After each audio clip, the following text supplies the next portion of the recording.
सकूं। नहीं, गलत। ढंग से कमाए हुए धन से तुम्हारी भी बुद्धि भ्रष्ट होगी और जिसको दोगे उसकी भी बुद्धि भ्रष्ट होगी। अगर आप मांस बेचते हैं या मांस बेचने में सहयोग करते हैं तो आप हत्या के भागीदार हैं। जब महापुरुषों ने कहा कि आप अगर चमड़े का जूता पहनते हैं, चमड़े की बेल्ट पहनते हैं, तो आप हत्या में सम्मिलित माने जाएंगे क्योंकि आप प्रयोग करते हैं उस वस्तु का। तो केवल रुपए के लिए हम मांस की दुकान खुलवा लें अपने दुकान में, भाई हमें तो किराया अच्छा देता है मांस, तो आपने उसका सहयोग किया ना। ये धर्म है। यदि आप कसाई हो तो कोई बात नहीं, आपके कुल का धर्म है, हम आपका विरोध नहीं करेंगे, उसके कुल का धर्म है। स्वधर्मो निधनो श्रेया, परधर्मो भयावहा। यदि आप कसाई नहीं हो तो फिर नहीं करना। जरूरी है उसी से पैसा बनेगा, उतने से ही तुम्हारा जीवन पार होगा क्या? अगर ऐसा है तो आप जियो जैसा जियो, दूसरे को क्यों भ्रष्ट करो? क्यों भ्रष्ट करो भाई? साधु महात्मा अपना जीवन भगवान को अर्पित किए, अब आपने उसमें धन रख दिया, इसके बाद उनको स्वप्न में ये दिखाई देगा खून खच्चर लड़ाई झगड़ा, और जागृत में एक दूसरे की खोपड़ी फोड़ेंगे, क्योंकि जैसा खाओगे अन्न वैसा बनेगा मन। तो उनके भी भजन का नाश किया और आपका तो पतन है ही। हम इस बात में कभी सहयोग नहीं देंगे कि आप मांस बेचने वालों का सहयोग करें, आप मांस बेचें या आप मांस खाएं। शब्द का ही हमारे यहाँ त्याग है।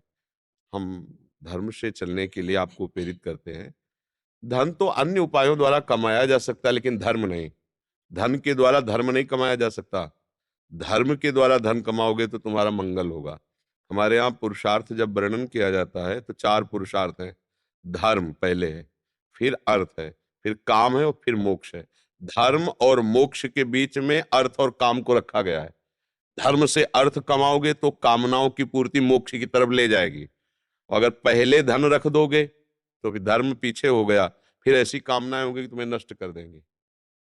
लोगों को भ्रम होता है कि हमारे पास बहुत पैसा आ गया धर्म से, तो तुम्हारे परिवार में ऐसी प्रतिकूलता पैदा कर देगा, ऐसे रोग, ऐसे मंद बुद्धि के बच्चे पैदा होंगे कि जीवन भर जलोगे देख देख के। भाई निश्चित समझ लो, अधर्म का फल दुख, अशांति और पतन है। करके देख लो। जब तक तुम्हारे पुण्य चल रहे हैं तब तक तुम्हें पता नहीं चल रहा। जिस दिन पुराने पुण्य खत्म हुए और नया पाप और पुराना पाप जुड़ा, उस समय तुम्हें कोई भी सपोर्ट नहीं देगा। हम इस विषय में सपोर्ट नहीं करेंगे। धर्म से चलने के लिए हमारी वाणी है, अधर्म से चलने के बिल्कुल 1 रुपया कहीं संत महात्माओं को मत दे देना, बिल्कुल नहीं। ठाकुर जी सबके स्वामी, उनको करो, सेवकों को नहीं। स्वामी समर्थ है उनके, सबको ही है। स्वामी ठाकुर जी, राधा वल्लभ लाल जी, बांके बिहारी जी, राधा रमण जी, वो समर्थ है, सबके पिता है, सबके स्वामी। उनके सेवकों को नहीं। बहुत होश, साधु महात्माओं को बहुत होश में सेवा देनी चाहिए। आप पापाचरण करके आओगे, दोगे, उनकी बुद्धि भ्रष्ट होगी, डबल पाप लगेगा, क्योंकि वो भजन कर रहे थे, उनके भजन में विक्षेप हुआ आपके द्वारा। इसलिए सावधान रहे, हम इस पर सपोर्ट नहीं करेंगे।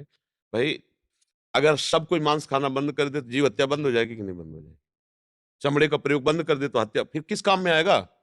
आप मांग कर, पहले था हमारे सनातन धर्म को भ्रष्ट करने के लिए अन्य धर्मावलंबी भोजन में गुप्त रूप से गाय का मांस मिला देते थे।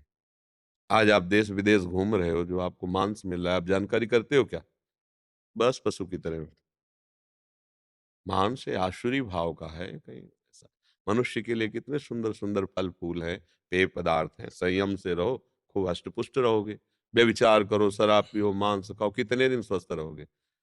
ये लोहे के थोड़ी यंत्र बने हैं। कर्म के अनुसार इसकी रचना हुई, तुम्हारे कर्म बिगड़ जाएंगे, यंत्र फेल हो जाएंगे, मरो फिर भोगो। तो आजकल कौन सुनता है संतों की बात?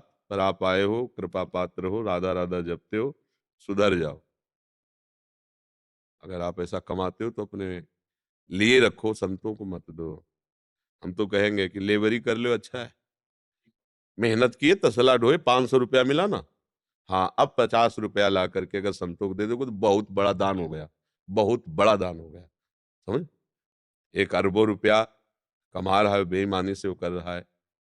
आप फावड़ा चलाए ना, मेहनत किए ना, 5 रुपया भी दे दिए तो बहुत बड़ा दान हो गया। आप सुन, वो संतों का भजन बढ़ाएगा तो आपको आशीर्वाद मिलेगा। आप कारण बने उनके भजन बढ़ाने के, तो आप भी सम्मिलित हो गए। वो भजन मिटाने के तो फिर है, अन्न का प्रभाव होता है।